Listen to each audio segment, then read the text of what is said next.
henkel의 데피니션 5종 블록 세트 HK19482의 005. 아, 그것까지 읽어야 됩니까? 예. 자, 이걸 어떻게 외워, 이걸? 예.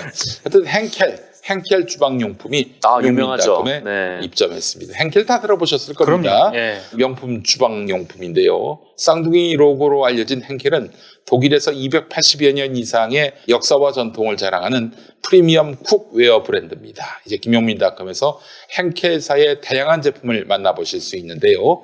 오늘은 그중에 henkel 데피니션 5종 블록 세트를 소개해드립니다. henkel 데피니션 5종 블록 세트는 식도 1개, 중도 1개, 과도 1개, 가위 1개, 자작나무 블록 1개 세트로 이루어진 세트입니다. 주방 살림에 필요한 주방용 식도가 풀 세트로 준비된 제품입니다. 주방 칼, 주방 가위는 재질이 중요하죠. 금방 날이 닳고 녹슬기 쉽기 때문입니다. henkel은 독자적 공법으로 개발한 하이카본 스테인레스 스틸 재질을 사용해서 내식성과 강도가 뛰어납니다. 게다가 요즘 요리를 취미로 즐기시는 분들 많으신데요. 좋은 칼은 전문 요리사에게도 필요하지만 칼질에 익숙하지 않은 요리 초보에게 더욱 중요합니다. 왜냐하면 칼질을 못할수록 칼이 좋아야 요리할 때 손목에 무리가 안 가고 몸의 긴장을 덜 할 수 있기 때문입니다. 가격도 중요합니다. 2022년 2월 14일 현재 henkel 데피니션 5종 세트를 검색해보면 10만 원대에 판매되는 반면에 김용민닷컴 83,900원이라는 압도적 가격에 판매하고 있습니다.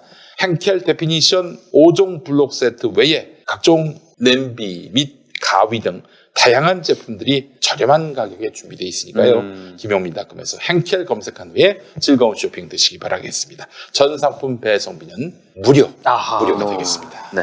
아, 좋아요. 어떻게 한번 보여드려요? 됐습니다. 저기 유튜브에서 칼이 나온다든지 왜 케이크용 칼 그것도 안 되는데? 안 됩니다. 네. 딱지 바로 붙습니다. 네.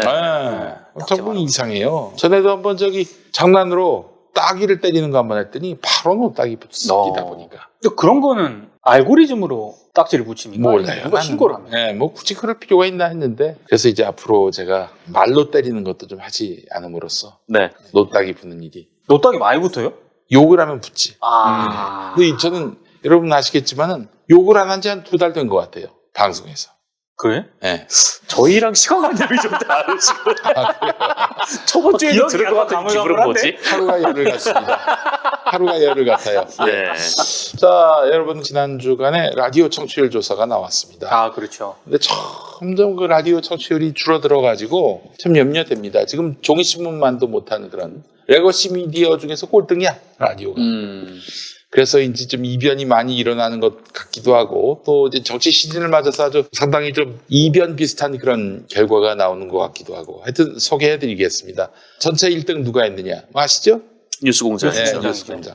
요즘 그 교통방송에서 교통정보가 나오지 않는다 해서 아직 교통방송을 듣는 사람이 없는 것처럼 얘기하시는 오세훈 씨 또 1등 했습니다. 당신이 가장 싫어하는 뉴스공장이 말이죠. 5년째 1등입니다. 5년째. 예? 5년째. 또 지난번보다 더 올랐어. 네. 그렇죠. 하향 추세도 아니야. 야, 이러기도 쉽지 않은데 말이죠. 예. 자, 그리고 2등이 뭐냐? 라디오 2등. 8시 뉴스. 컬투쇼? 컬투쇼도 아니고 그 8시 TBS 뉴스. 아침 TBS 뉴스예요. TBS. 예. 그리고 3위가 우리 정상근 동지가 나가는 김영철의 파워 FM. 근데 격차가 좀 심하네. 김어준은 14.3, TBS 아침 종합 뉴스는 10.1, 김영철의 파워 FM은 7.5. 7.5. 예. 붐붐 파워가 또 4등으로 올라왔어요. 6.5. 붐붐 파워 굉장히 많이 듣습니다. 그래요? 불시 탈출 컬투쇼는 이거 너무 떨어졌다. 6.3. 정찬우 씨가 몸이 안 좋아진 이후에 좀 지금 혼자 힘들어하고 있죠. 김태균 씨 혼자. 김태균 씨 혼자. 네, 하고 계시고. 그래도 SBS 파워 FM이 3, 4, 5위를 차지하고 6위는 MBC 표준 FM 여성시대 양희은 서경석입니다. 전통의 강자죠. 7위가 KBS EFM 조우종의 FM 대행진. 저거 많이 듣습니다. 네. 그리고 8위는 KBS EFM의 사랑하기 좋은 날 이금입니다. 예. 저거 퇴근 시간에 진짜 많이 듣더라고. 네, 그렇죠. 그리고 9위가 MBC FM의 굿모닝 FM 장성규입니다. 이렇게 돼 있고요. 자, 그리고 10위가 YTN 라디오 이동형의 뉴스 정면수. 시사 2위입니까? 예, 시사 2등이에요. 물론 공동 2등입니다. 같은 10위가 MBC 표준 FM의 김종배의 시선 집중. 안녕하십니까. 김종배입니다. 네. 예, 그리고 같은 12 CBS 음악 FM의 박승화의 가요 속으로. 예, 그 12가 프로그램이 3개예요. 13위는 SBS 파워 FM의 박소현의 러브게임, 그리고 CBS 음악 FM, 한동준의 FM 팝스. 15위는 MBC 표준 FM 정선이 문천식의 지금은 라디오 시대. 옛날에 이종환 씨가 할 땐 1등이었어요. 그렇죠. 네. 그리고 CBS 음악 FM 뱀이향의 저녁 스케치. 이게 이제 15위. 17위는 17위가 재밌습니다. YTN 라디오의 저녁 6시 뉴스. 이동영. 이동영 그 사이 들어가는 네. 거. 1부와 2부 사이에 들어가는 거. 네. 네. 하여튼 그렇습니다. 이렇게 나왔어요. 18위가 KBS EFM 박명수의 라디오쇼. 이렇게 돼 있고. 그 이동영이 10등 했는데 4.4%. 이건 경이적인 기록입니다. 4%가 넘었습니까? 제가 라디오 청취율 조사 저도 이제 예전에 기사 써봤잖아요. 음. YTN 역대 라디오에서 저 청취율이 나온 적이 없을걸요? 없어. 하나도 없어요. 없어. 예. 저는 그 아니, 1% 넘는 걸 본 적이 1% 넘는 게 거의 없었어요. 거의 없어요. 뭐 네. 어쩌다 한 번씩 넘는 프로가 있었는지 모르겠지만 4.4까지 간 거는 이거는 YTN 역사에 기록으로 남겨야 될 그런. 그러면 YTN에서 막 떡 돌리고 막 경산 안내 해야 되는 그런 네. 근데 먼저 분위기인가요? 이동영이가 뭐 그 YTN 내부에서 언제 나가나 하는 사람이라서 나머지도 네. 궁금하지 않으십니까? 궁금하죠? 네, 우리 저 존경하는 이재익 PD께서 하신 방송 TV조선에서는 인기 라디오 프로라고 했던 이재익의 시사특공대 0.9 이렇게 나왔고, 우리 저 진중권, 김성회 네. 나오는 한판 승부는 0.9, 1%를 못 넘었습니다. 간신히 턱걸이한 프로가 김태현의 정치쇼 1% 넘었습니까? 1%. 1%. 1%. 예.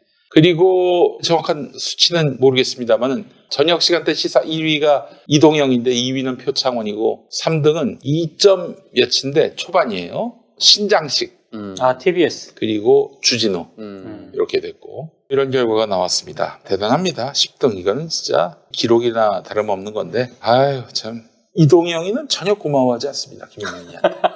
지 혼자 잘 된 줄 알고 잘해서 된 줄 알고. 거기 지분이 좀 있습니까? 내일 또 그 자랑하는 거 들을 생각에 되게 식은땀이 나네요. 내일은 또 저기 이동영 TV가 가지고 녹음하시거든. 네.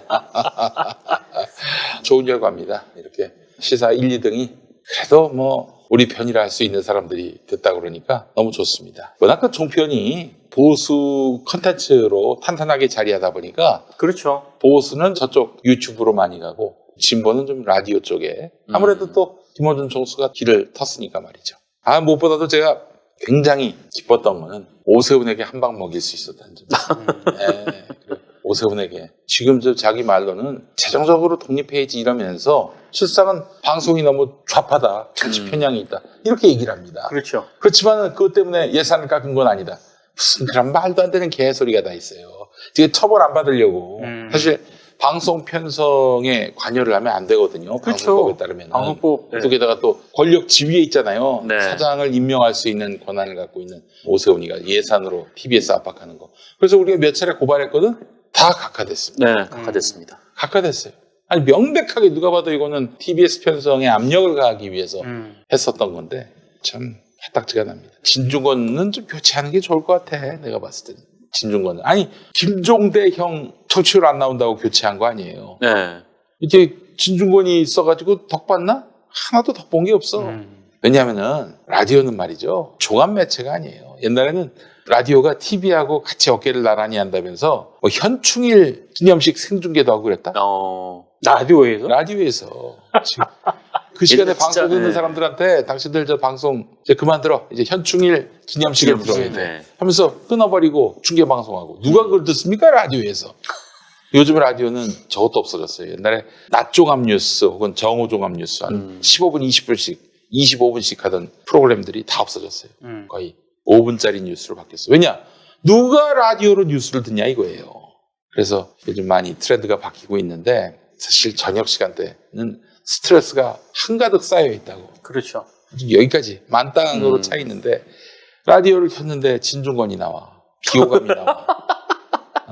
그럼 듣고 싶겠어요? 그래서 이제 CBS는 대단히 잘못된 선택을 했다.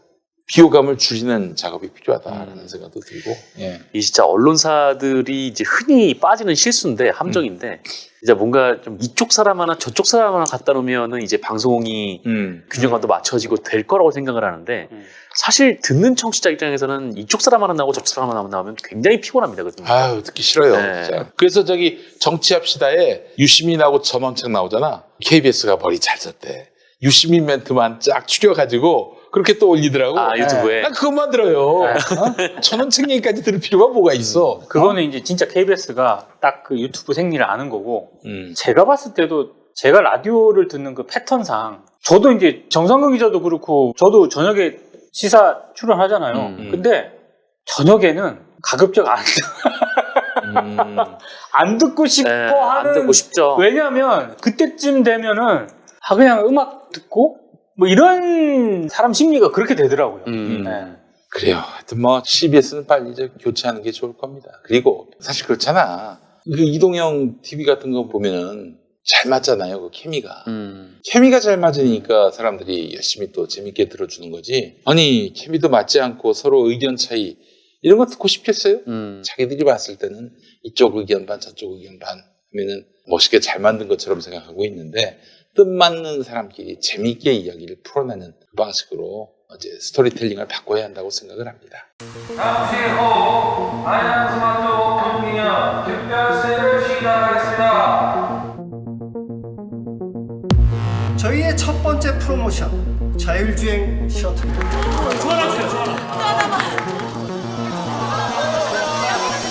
이번 달 야심차게 준비한 프로모션 제품들입니다. 모두 무료로 제공해드리겠습니다. 렛츠고! 자, 우리 정상근 기자님 어떤 얘기 해볼까요? 오늘 저는 뭐랄까 좀 심각한 얘기인데요. 지난주에 이제 김용민 브리핑에서 소개한 뉴스이긴 한데 최근 이제 두 청년이 극단적 선택을 한 일이 있었어요. 이게 네. 사회적으로 굉장히 좀 논란이 됐었는데요. 한 분은 이제 BJ 잼미 라는 분이에요. 그러니까 네. 이분 이제 본명이 조장미 씨고 아. 네. 유튜브를 통해서 뭐 게임, 요리, 브이로그 이렇게 방송을 하시는 분인 걸로 알고 있습니다. 맞아요. 네. 그리고 또 한 분은 이제 배구 선수이신데 남자 네. 배구. 김인혁 씨. 네네네. 두 분이 최근에 이제 말씀드린 대로 좀 극단적 선택을 했습니다. 아이고, 왜? 원인은 이 수많은 악성 댓글 그리고 루머 때문에 겪은 우울증으로 보인다고 하고요. 실제로 이제 방송에서도 이제 조장미 씨가 수차례 괴로움을 토로하기도 했다라고 해요. 알려진 바에 따르면 고인의 모친도 조장미 씨에 대한 악플을 보던 중에 좀 안타까운 선택을 한 것으로 알려져 있고요. 그리고 이제 김인혁 선수도 그 악성 댓글 그리고 루머 때문에 상당히 좀 고통을 받았던 모양입니다. 그러니까 이분이 굉장히 좀 잘생기셨는데 본인도 이제 패션하고 스타일링에 굉장히 좀 많은 관심을 가지고 계셨나 봐요. 그래서 맞아요. 관련해서 SNS에 뭐 사진도 많이 올리시고 했는데 근데 이 고인의 포스팅에 대해서 어떤 사람들이 화장했냐, 성형했냐, 성전환 수술을 했냐, 뭐 이런 좀 외모 비하, 성희롱 뭐 이런 것들이 굉장히 많았다라고 합니다. 그러니까 고인이 좀 여러 차례 이제 사실이 아니다라고 반박을 했었는데 이 사람들이 이제 멈추지 않았던 거죠. 그래서 이제 고인이 상당히 괴로움을 많이 토로했고 또 극단적 선택을 하기 전에는 본인의 좀 극단적 선택을 암시하는 글도 SNS에 올렸다고 하고요. 이렇게 좀 온라인상으로 이제 사람을 그러기까지 몰아서 이제 괴롭히는 것을 사이버 불링이라고 한다고 하고 또 누가 이제 괴롭든 아니든 화제가 되는 이야기를 대충 콘텐츠로 만들어서 뿌려대는 이런 사람들이 이제 어그로를 끄는 사람들이 이제 사이버 레카 엄청 많아요. 네, 라고 하죠. 가세현도 일종의 사이버 레카 네, 인 거고요. 이 두 고인의 죽음에 또 이 문제들이 다시 도마에 올라왔는데요. 이게 뭐 우리나라가 워낙 또 인터넷이 또 발달해 있다 보니까 또 이제 뭐 데이터 걱정 없이 인터넷을 쓰는 나라이다 보니까 이런 것에 대한 대책 마련이 좀 상당히 중요한 주제인 거는 맞는 것 같습니다. 그래서 이 얘기를 지금 언론이 앞다퉈서 하고 있는데 그런데 언론이 지금 이 얘기를 하고 있는 것에 대해서 좀 한번 돌아봐야 될 지점은 있는 것 같아요. 이 한국 사회에서 언론은 사이버 레카가 아닌가? 라는 좀 질문이 좀 던져져야 될 것 같거든요. 그러니까 언론이 오히려 사이버 레카의 일을 하고 있고 네. 또 사이버 불링을 조장하는 역할을 지금 언론이 하고 있는 거 아닌가 좀 이 얘기는 꼭 짚고 넘어가야 할 것 같다라는 네. 생각이 좀 들고요. 사실 이전에도 이제 연예인분들의 좀 안타까운 소식이 전해질 때마다 이 언론의 보도가 굉장히 좀 논란이 됐었는데 한국 언론이 변하진 않고 있어요. 네. 그래서 똑같은 행동을 계속 이어가고 있고 이런 행위는 포털을 통한 이제 기생 그리고 이제 포털을 통한 이제 수익 구조 여기에 굉장히 좀 큰 관련이 있다라고 이제 평가를 많이 받았죠. 네. 그래서 지금 한국 언론이 사실은 가해자인데 지금 이제 제3자가 돼서 근엄하게 지금 네티즌을 꾸짖고 있는 좀 그런 형국인데 저는 좀 이거 보면서 굉장히 좀 꼴 같지 않았거든요. 좀 문제라고 보고요. 일단 이 문제가 시작된 계기는 자칭 언론이라고 주장하는 이제 인사이트 그리고 위키트리라는 그 두 사이버 레카들인데 이 인간들은 일반 국민 뭐 단지 그냥 본인이 유튜브를 통해 방송을 한다라는 이유로 특정인에 대해서 이제 화제가 되는 인물이라면 마구잡이 보도로 쏟아내는 이런 행위를 이어가고 있어요. 예. 특히 그 위키트리 이것들은 조장미 씨에 대한 부정적인 의견을 지금 빠르게 확산시켜 왔었고요. 네. 또 꾸준히 이제 조장미 씨에 대한 가십성 기사를 써왔고요. 예. 또 어떤 일까지 했냐면 가십성 기사를 쓰면서 네티즌 반응이다라고 얘기를 하면서 SNS에 이걸 소개하지 않겠습니까? 맞아요. 기사를. 거기에 뭐라고 썼냐면 조장민 씨한테 내로남불 오지네, 남성 상대로 성희롱 발언하고 멀리 안 나가네. 네. 아유. 이런 글을 남기기도 했어요. 그리고 이분이 이제 방송하던 중에 뭐 속옷이 노출됐다. 이렇게 좀 사이버 불링을 조장하는 제목의 기사를 쏟아내기도 했고 또 조장미 씨가 이제 우울감을 토로하고 또 상황이 좀 심각하게 돌아가자 결단을 내렸다라는 식의 또 기사를 쓰기도 했습니다. 네. 김인혁 선수 관련해서도 이 위키트리가 기사를 많이 썼는데 네. 김인혁 선수가 이제 악플에 대한 좀 고통을 호소를 하니까 이거를 또 가져와서 기사로 냈어요.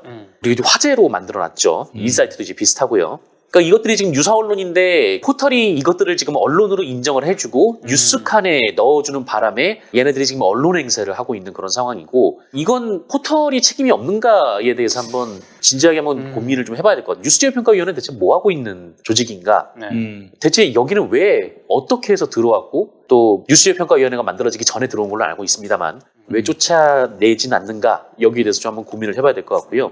그리고 이 인사이트나 위키트리도 얘네는 그냥 얘네인데 다른 언론들도 지금 마찬가지였다는 겁니다. 이 그렇죠. 건에 있어서 민원연이 관련해서 조사를 했던데요. 2019년 7월 10일부터 사흘 동안 이 포털 네이버에 실린 조장미 씨 관련 기사가 사흘 동안 135건이 나왔다고 해요. 네. 그리고 그 대부분은 그 인터넷 신문 그리고 연예 매체가 낸 온라인 커뮤니티 내 이제 비난 여론을 전한 그런 가십성 기사. 그러니까 아무 의미가 없는 기사였고요. 네. 그리고 이제 문제는 이 중에 이제 들어가 있는 매체들인데 매일경제, 머니투데이, 서울경제, 아시아경제, 아주경제, 한국경제, 헤럴드경제, 경제지랑 경제지는 온갖 다 이 관련된 기사를 썼고 그리고 국민일보, 세계일보 네, 관련 기사 썼습니다. 특히 이제 아주경제 같은 경우에는 사흘 동안 하루에 뭐 2건 이렇게 다뤘을 때도 있고요. 이분에 대한 기사를 썼고요. 국민일보는 그런 기사를 왜 다룹니까? 국민일보는 왜 다루는지 모르겠어요. 아니 닷컴으로 포털 전송 기사가 정말 개판이에요. 경제지들. 경제지는 아니, 왜 이걸 기사를 쓴 거죠? 그런 기사를 써서 포털 경쟁에서 좀 더 많은 조회수를 기록하겠다? 클릭수예요, 진짜. 그 순복음교회가 그런 일을 왜 합니까? 그래서 순복음교회가 부끄러워할 일 아닌가 모르겠어요. 그렇죠. 세계일보도 마찬가지고요. 예. 그리고 논란이 계속되면서 2020년 5월 10일에 이 조장미 씨가 자신과 어머니에게 있었던 힘든 사실을 이제 전하면서 방송을 중단하겠다 이렇게 선언을 했었어요. 이게 작년 일인데 그런데 이게 또 기사화가 또 됩니다. 네, 기사화가 또 되고 방송 당일부터 사흘 동안 네이버에 총 40건의 관련 기사가 실렸는데 매일경제, 머니투데이, 아주경제, 한국경제 그리고 세계일보 그리고 종편인 MBN 기사를 썼습니다. 김인혁 선수 논란 관련해서는요. 2021년 작년이죠. 작년 8월부터 사흘 동안 이 포털 네이버에 전송된 관련 기사를 민원연이 분석을 해보니까 총 36건이 나왔고요. 대체로 뭐 인터넷 신문이나 연예 매체이긴 했는데 그래도 국민일보가 들어가 있고요. 동아일보, 세계일보, 조선일보, 중앙일보 이런 종합일간지가 들어가 있었습니다. 그리고 매일경제, 서울경제, 한국경제 얘네는 뭐 빠지지 않고요. 그래요. 아니 서울경제가 그걸 왜 냅니까? 네. 경제신문이 그게 뭐가 뉴스거리가 된다고. 경제신문은 경제 관련한 기사만 내세요. 왜냐하면 경제지들이 쏟아내는 기사들은 클릭수가 많지 않아요. 경제 관련 기사들이 포털 메인에 배치한다 그래도 상대적으로 다른 어떤 연예라든가 이런 기사에 비해서는 클릭수가 확 떨어지거든요. 정치 기사에 비해서는. 그래서 경제지들이 온라인에서 특히 포털에 전송하는 기사의 상당 부분은 연예, 방금 정상 기자가 얘기한 그런 식의 어그로 기사들 혹은 정치 기사들 흔히 말하는 그런 분석 기사 이런 게 아니고 그냥 후보 동정 누가 이렇게 말했다. 말했다. 진중권이 SNS 무슨 말했다. 인용. 이런 게 굉장히 압도적으로 많죠. 아유. 철저하게 클릭을 겨냥을 한 거죠. 그렇습니다. 그리고 이제 YTN이나 이제 뉴스원도 있었고요. 이 중에 이제 YTN 같은 경우에는 이제 악플 문제를 다루면서 이제 얘기를 했는데 대부분은 SNS에 올라온 그 악플 내용 그리고 그에 대한 이제 김인혁 선수의 답답한 심경을 전하는 이른바 이제 복붙 기사였다는 거죠. 특히 조선일보, 매일경제, 한국경제 이 세 매체는 이 기사를 네이버 픽으로 선정을 했습니다. 이 네이버 픽이라는 게 그 언론사가 이제 직접 자신이 이제 이 기사는 우리가 좀 힘을 줘서 쓴 기사다. 그렇게 이제 픽을 달면은 네이버가 이제 편집을 할 때 참고하는 좀 그런 용도인데 이렇게 어그로를 끄는 용도로 픽을 쓰고 있는 거예요.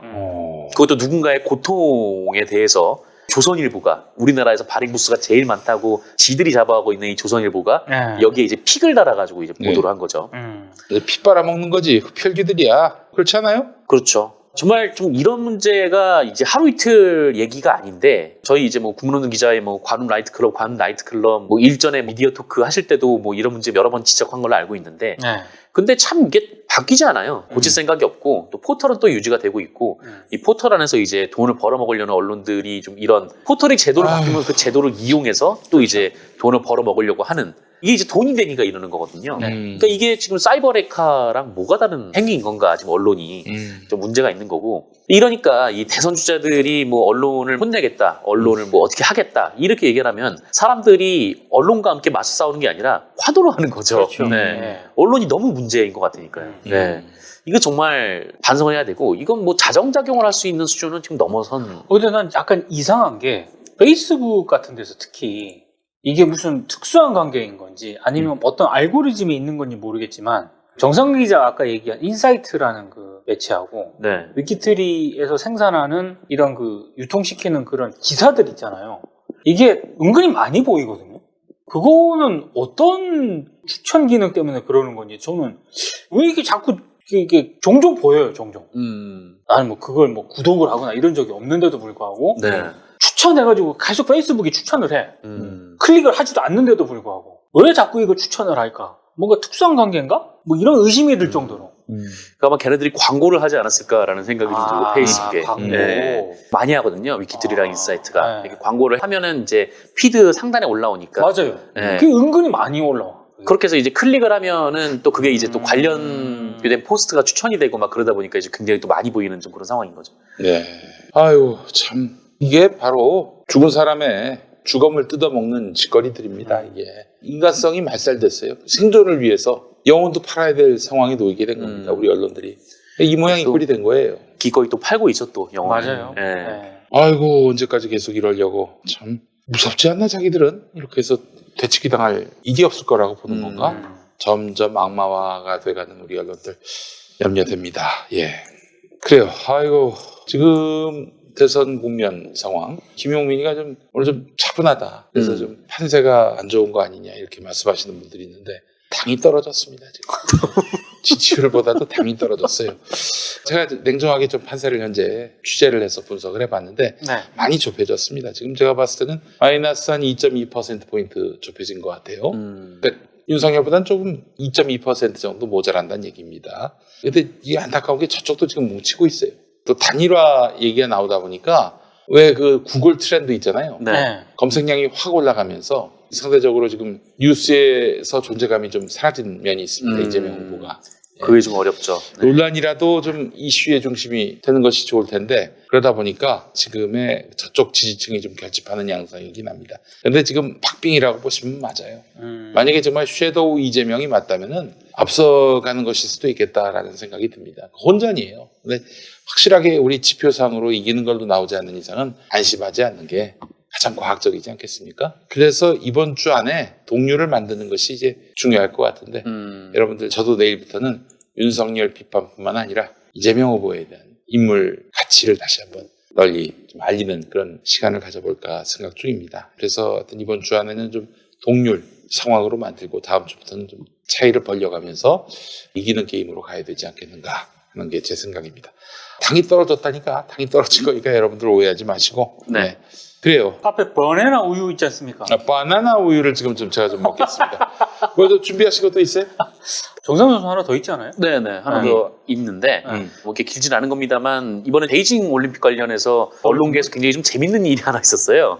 뭐냐면 남자 1000m 쇼트트랙 경기였죠. 그때 이제 네. 황대현 선수가 진짜 좀 황당하게 실격을 했는데 네. 편파 판정 문제가 불거졌죠. 네. 그리고 뭐 관련돼서 이제 비판 기사도 많이 쏟아지고 했는데 그런데 이 서울신문에 부국장급인 걸로 알고 있는데 논설위원인가요? 하여튼 굉장히 좀 연배가 좀 지긋한 분께서 이제 기사를 썼는데 기사 제목이 뭐냐면 그냥 중국이 메달 모두 가져가라고 하자. 그리고 그 기사. 그냥 중국이 메달 모두 가져가라고 하자. 이 똑같은 문장을 2개 붙였습니다. 이렇게. 네. 네. 그게 제목이고요. 그 기사를 클릭하면 그냥 중국이 메달 모두 가져가라고 하자만 반복이 돼 있어요. 그게 한 10번 정도 쭉 반복이 되다가 그다음에 뭐 이렇게 쇼트트랙 경기에서 뭐 어떤 일이 있었다 이렇게 뭐 뒤 내용은 사실 별거 없는데 요걸 이제 소개하는 기사였습니다. 클릭 수가 폭발했다면서요. 서울신문 홈페이지가 다운이 됐대요. 그래요. 네. 이게 아마 그 포털 사이트에 올라온 것이 오후 10시 17분이었는데 10시 40분경에 삭제가 됐거든요. 그러니까 23분 만에 삭제가 됐는데 거의 뭐 비싸기죠. 언론사 입장에서는. 네.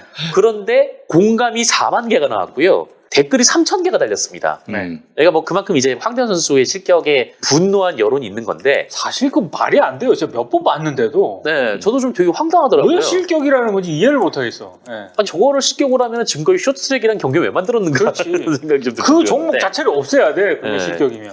근데 어쨌든 경기는 경기고 근데 이제 기사는 이제 기사 나름대로 좀 그렇죠. 이렇게 얘기는 좀 해야 되는 거죠. 이게 네. 뭐냐면은 이게 서울신문에서 데스킹 없이 그러니까 게이트키핑 없이 올라온 기사였던 거예요. 네. 그러니까 이제 삭제가 된 거죠. 삭제가 되고 그 다음날 서울신문에서 온라인 기사 출고 원칙을 변경하겠다라는 공지를 합니다. 그러니까 이 기사가 출고되게 된 것이 일종의 이제 게이트키핑 없이 이제 출고가 됐고 서울신문 안에서 이제 검증된 기사가 아니라 그냥 기자 개인이 쓴 일종의 이제 포스팅이 서울신문이라는 나름 우리나라에서는 이제 큰 매체의 이름을 달고 독자들에게 전달이 된 거죠. 물론 이제 네. 독자들에게 뭐 굉장히 좀 카타르시스를 주는 내용이었을지 모릅니다만. 근데 우리나라의 언론사 이제 특히 이제 신문사들이 이렇게 기자들한테 기사를 써서 너네가 알아서 기사를 포털에 전송을 하라라고 지금 시스템을 갖추고 있거든요. 네. 그러니까 이게 예고된 참사가 아니었을까. 네. 아니 근데 사실은 요즘 언론사 기자들이 또 데스킹 없이 그냥 지가 쓴 거 그대로 올리지 않나요? 네, 그대로 올리고 있어요. 속보 경쟁 때문에. 근데 이제 미디어오늘 같은 경우는 데스킹을 보죠. 그래? 네, 데스킹을 봐요. 근데 일간지라든가 흔히 말하는 기성언론에서는 기본적으로 어느 정도 연배가 되는 급들이 있잖아요. 네. 그런 급들은 그냥 바로 출고를 하는 권한을 주는 거죠. 근데 연차가 낮다거나 이런 경우까지도 지금 그런 기자들한테도 출고 권한을 줍니까? 출고 권한이 있다고 해요. 그러니까 그래요? 출고 권한을 주는 매체가 있습니다. 헐. 네. 그런 매체가 있고 그래서 얼마 전에 굉장히 좀 논란이 됐던 게 있었잖아요. 이제 조국 전 법무부 장관 가족의 일러스트를 이 조선일보에서 굉장히 조선일보. 부적절한 네. 곳에 사용을 했는데 네. 그때 이제 조선일보가 했던 해명이 게이트키핑이 안 된 거다라고 얘기를 했잖아요. 근데 나는 그 해명 자체가 좀 신뢰가 안 그 가거든요. 해명 자체가 좀 신뢰는 안 가지만 네. 근데 그 말을 온전히 믿는다고 해도 네. 조선일보라는 매체가 네. 게이트키핑 없이 그렇게 막 써서 올릴 수 있는 그런 곳이었다는 거예요. 그러니까 이게 지금 언론 신뢰도가 이제 추락할 수밖에 없는 또 근본적인 원인이 된 거죠. 그래서 뭐 하여튼 이 기사 같은 경우에는 어떻게 보면 또 귀엽게 봐줄 수도 있는 건데 근데 좀 이렇게 한국 언론 시스템의 일종의 좀 예고된 참사가 아닌가 싶어서 네, 얘기를 좀 해봤습니다. 네. 사실 그 서울신문 기자 그분은 개인적으로 예전에 아는 기자거든요. 아 그래? 연락을 하고 싶은 마음이 굴뚝 같았으나 개인적으로 굉장히 괴로워할 것으로 사료돼서 그거 어떻게 그게 올라가요? 왜? 그 자기 낙서장에다 쓰지 왜? 그러니까 왜? 내가 봤을 때 약간 그 한잔한 거 아니야 혹시? 아니, 그런 사람은 아니고 뭔가 굉장히 개인적으로 어떤 상황이라든가 현상에 대해서 불만이 있을 때 이제 바로 직언을 하는 스타일이거든. 근데 아마 그 스포츠부에도 오래 있었어요. 그러니까 이제 그런 말도 안 되는 상황을 보고 이에 격분 한 게 아닐까라고 추정을 하고 있습니다만 그래도 그러면 안 되죠. 야 옛날 같으면은 뭐 저기 사실 원고지에다 써서 네. 데스크한테 보내고 데스크가 뭐 저 이렇게 박박 긁어가지고 해서 편집본 보내고 네. 여러 필터링 절차를 거쳐서 결국에는 인쇄돼서 나오는 게 그렇죠. 신문 기사 아니었습니까? 그렇죠. 그 기자는 그렇게 해서 자기 어떤 뭔 글을- 거지? 일단 데스크에 갖다 놓으면 음, 야 다시 써. 그렇게. 음. 그래서 예전에 뭐 선배들 중에는 정빠꾸, 민빠꾸 이런 아, 별명이 네. 있었어요. 써오면은 다 빠꾸를 시켜가지고. 네. 요즘에는 뭐 속보경제 때문에 야야야 그냥 네가 올려 그냥. 그래서 전에 한번 경향신문도 그렇게 해가지고 강진구 기자가 박재동합의 가짜미투 아, 건으로 예, 해서 맞아요. 올렸다가 좀 혼자 징계 받은 거 아니야. 네. 혼자 징계 받았어요. 네. 그러고 보니까 제가 미디어오늘 수습 기자 할 때 그때 물론 온라인 이런 것도 이제 막 시작되는 그런 단계이긴 했습니다만 기본적으로 기사를 쓰잖아요. 그럼 프린트를 해가지고 그때 이제 편집국장이 김종배 선배였으니까 갖다 놓으면은 정말 빨간 거 있잖아요. 그런 거 빡빡 해가지고 다시 백 했던 저 때만 해도 그런 교육이 있었네. 요즘은 다 이걸로 하잖아요. 그쵸, 내부 그쵸. 인트라넷으로 해가지고 음. 빨간색 이게 없잖아. 근데 제가 수습 교육 받았을 때는 빨간 그게 있었네요. 빨간 펜으로. 아 진짜 보글보글했다.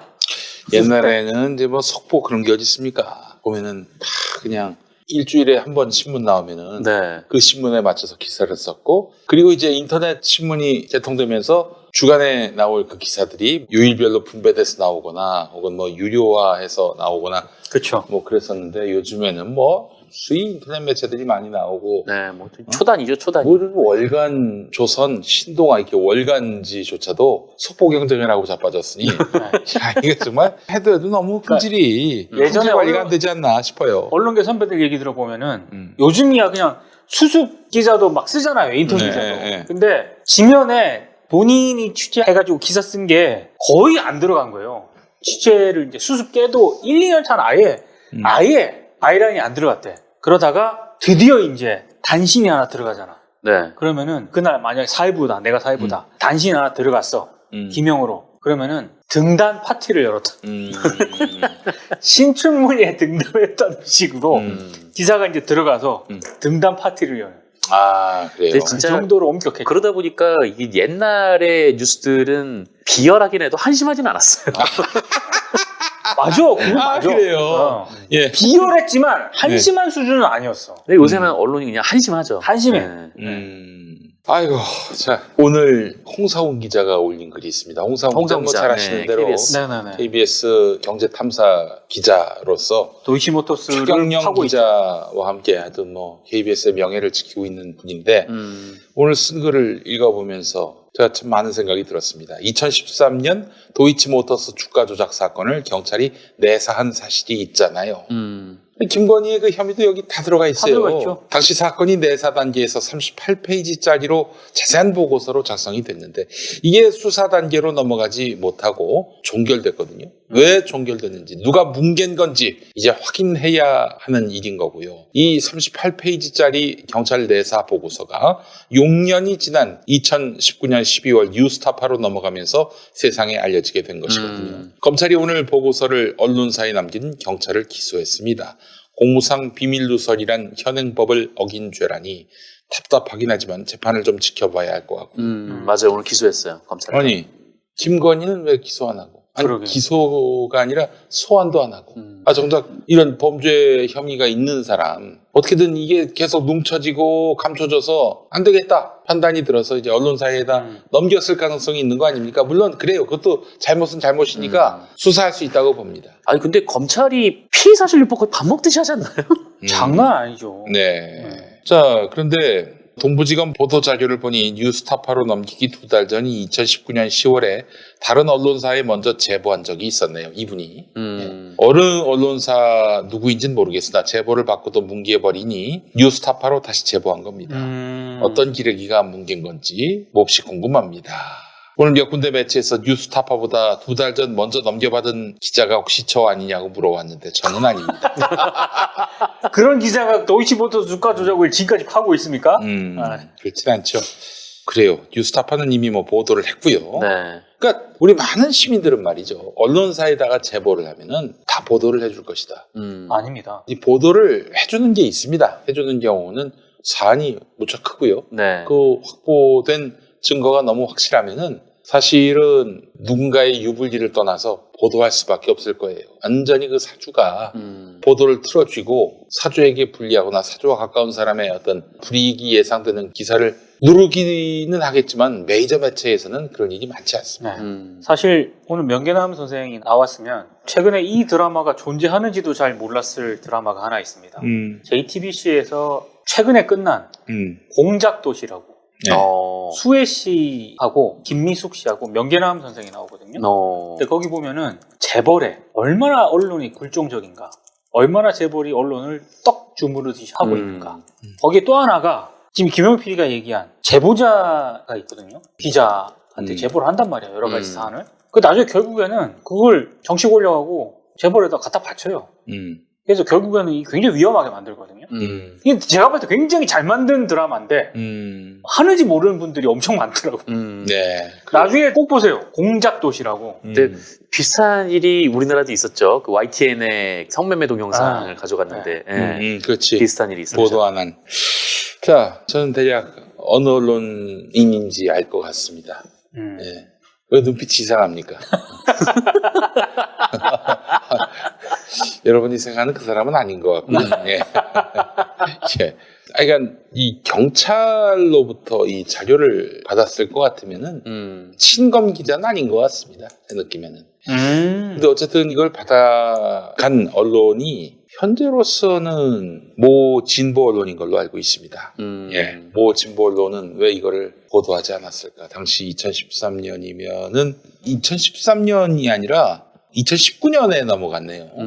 2019년에 넘어갔으면은 그때는 이제 문재인 정부 때고, 그렇죠. 그리고 2019년이면은 그때는 2019년에 12월이라고 그랬죠? 제가 아까 12월이라고 말씀드렸나요? 네. 12월이면은 이때가 이제 촛불 집회, 검찰개혁 촛불 집회 열렸고 윤석열이 어마어마하게 털었고 그래서 윤석열이 촛불 시민들에게 분노를 자아내던 그 시점이었는데, 그래서 적어도 뉴스타파에게 넘어간 시점은 2019년 12월 5일경입니다. 뉴스타파에게 넘어간 건 2019년 12월 5일경이고, 그리고 또 다른 언론, 제가 진보 언론일 가능성이 있다 보이는 그 언론은 2019년 10월 22일. 10월. 네. 10월. 비슷한 시기죠, 사실은. 근데 그 언론사한테 줬더니 이게 뭐 보도가 안 돼가지고 뉴스타파한테 준 게 아닐까 이렇게 판단이 되는데, 그 언론은 왜 보도를 안 했을까?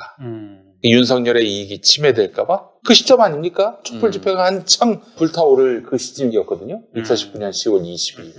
이 언론사 기자는 왜 받아가고도 이 보도를 하지 않았는가?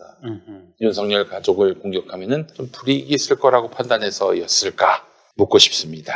이건 홍사훈 기자는 아니고요. 홍사훈 기자는 시민 편에 서서 역사의 어떤 정의 편에 서서 열심히 일했던 그런 기자라고 볼 수 있을 것 같습니다. 곧 한번 좀 모셔보겠습니다. 홍사훈 기자 모시고 네. 이야기를 듣는 시간을 한번 가져보도록 하겠습니다. 네. 예. 그래요. 아유, 참. 그, 언론사의 제보에서 뭔가 기사가 나기를 바란다 하시면은 우선은 보도 시스템이 잘 돼 있는 대로 하시되 사주나 어떤 자본의 영향을 받지 않는 곳에다가 맡기시는 게 좋을 것 같습니다. 기자를 보고 제보를 하십시오. 그런데 기자도 좀 연차가 있는 기자가 좋습니다. 네. 예. 연차가 좀 낮은 기자한테 네. 주면은 쉽지 않아요. 위에서 씹힙니다. 네. 예. 그리고 나름대로 그 이름이 브랜드가 있는 기자 있죠? 네, 네. 그런 기자일 때 함부로 못합니다. 다른 데서. 야, 이 기사 내면 안 돼. 그러지 않아요. 자, 그렇다면 어떻게 하느냐? 그냥 던져만 준다. 내 이름은 드러나지 않았으면 좋겠다? 이런 기사 안 됩니다. 그건 무책임한 거예요. 기왕 정의를 한번 좀 바로 세우고 싶다. 그러면은 자기를 던질 줄 아셔야 그게 기사화가 되고 사회적 쟁점화가 되고 그렇게 해서 세상이 바뀝니다. 자기는 철저히 감춘 가운데 세상이 바뀌길 바란다? 그러면 증거가 빼박이거나 이거 뭐 도저히 검증할 필요도 없이 너무나 빼박인 증거인 경우는 모르겠습니다. 그리고 증언만으로는 안 돼요. 증거가 있어야 됩니다. 그리고 녹취나 하다못해 뭐 문자 이런 거라도 있어야 돼요. 그러니까 기자들이 유능한 것 같지만은 증거 없이는 기사 못 씁니다. 증언이 확실해야 돼요. 뭐 그게 가져가더라도 데스크가 야 이거는 저거는 물어볼 거예요. 왜냐? 소송으로 되치기 당했을 때 자기를 보호해야 될 거 아니야. 그렇죠. 덮어놓고 정의감으로 기사 쓸 수는 없단 말이죠. 그렇죠. 그러니까 빼박 증거를 확보를 하셔야 됩니다. 힘들더라도. 그러니까 골탕 먹이고 싶은 새끼가 있다 그러면은 다 녹음하세요. 조심하십시오. 어떤 사람을 조심해야 되느냐. 중요한 대화를 할 때 항상 목욕탕 가자는 놈들이 있습니다. 이 놈들한테는 정의를 시연하기가 쉽지 않아요. 녹취 없이 뭔가. 그 새끼는 아주 주도면밀한 새끼입니다. 예, 불가능해요. 하여간 기자를 상대로 해서 제보를 하고 싶다 그러면은 좀 이름 있는 중견급 그리고 사회적인 좀 명망이 있는 이런 기자한테 하시되 자기를 까야 됩니다. 내가 증언해 줄게. 얼굴 까놓고 이러면은 기자들이 만나려고 해요. 근데 저는 밝히면 안 됩니다. 이래버리는 순간 덮어버립니다.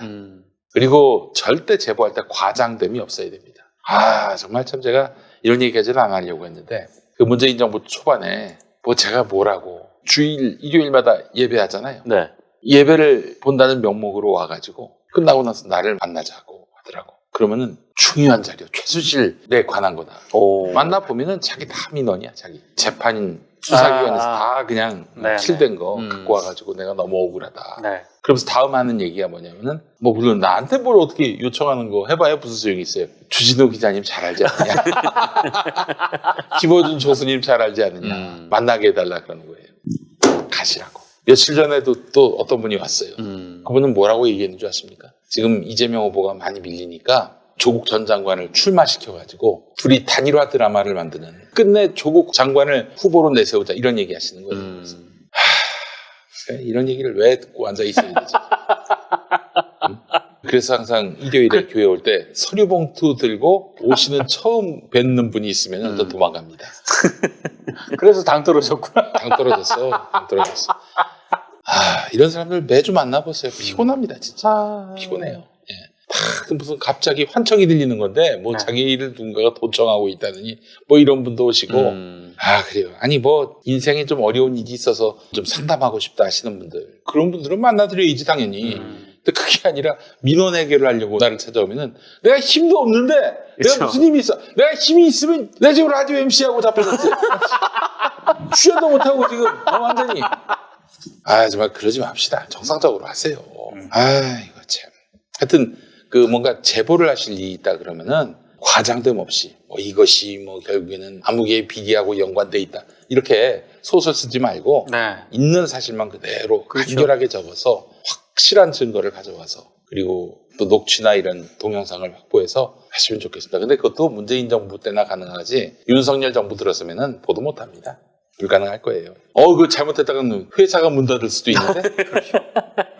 여러분, 언론인들이 그렇게 정의의 투사들로 보지 마세요. 직장인들입니다. 아까 얘기한 공작도시를 보면 딱 그런 언론들이 나옵니다. 그래서 하여간 언론과의 관계를 좀 재설정해서 좋은 언론인들과 같이 연대가면서 세상을 아름답고 밝고 정의롭게 만드는 일을 해야 되지 않겠는가 하는 생각도 들고 다 싸잡아서 기레기라고 할 수는 없잖아요. 우리 언론인들이 다 쓰레기는 아니잖아요. 그렇죠. 또 구조가 쓰레기로 만드는 경우도 있는데 그 구조를 바꿔가면서 더 많은 좋은 언론인들을 양성하고 육성하고 또 뒷받침하는 일이 필요하지 않겠나 하는 생각이 듭니다. 여러분 다시 한번 말씀드리죠. 저 오늘 당 떨어져가지고 이러는 거예요. 무슨 분위기가 안 좋거나 제가 절망하거나 낙담하거나 그런 거 아니니까 이해해 주시기 바라겠습니다. 요새 제가 아침 김용민 브리핑 열심히 만드느라고 예전에 다 녹음으로 해가지고 만들었던 코너들이 있는데 이걸 다 동영상으로 만들다 보니까 새벽 5시부터 일어나가지고 정말 5시간 동안 앉아가지고 막 편집하고 늦어가지고 또 오늘 같은 경우 11시 20분에 방송 시작하고 그랬습니다. 열심히 하고 있습니다. 나름대로 이해 많이 해주시고 오늘 아주 굉장히 흥미로운 얘기 많이 했습니다. 도이치모터스 자료 뉴스타파보다도 2살 앞서서 어떤 언론사에 흘러들어갔는데 그 언론사가 킬시켰다.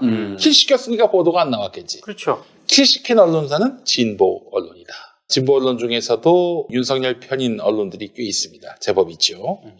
여러분들이 우리 방송 참 많이 사랑해 주시고 이끌어 주셨는데 저희가 3월에는 대선 후에 좀 쉬었다가 한 주 정도 쉬려고 쉬었다가 새로운 방송으로 여러분들을 좀 찾아뵈려고 계획하고 있습니다. 이해 많이 해주시고 또 앞으로도 많은 성원 부탁드리겠습니다.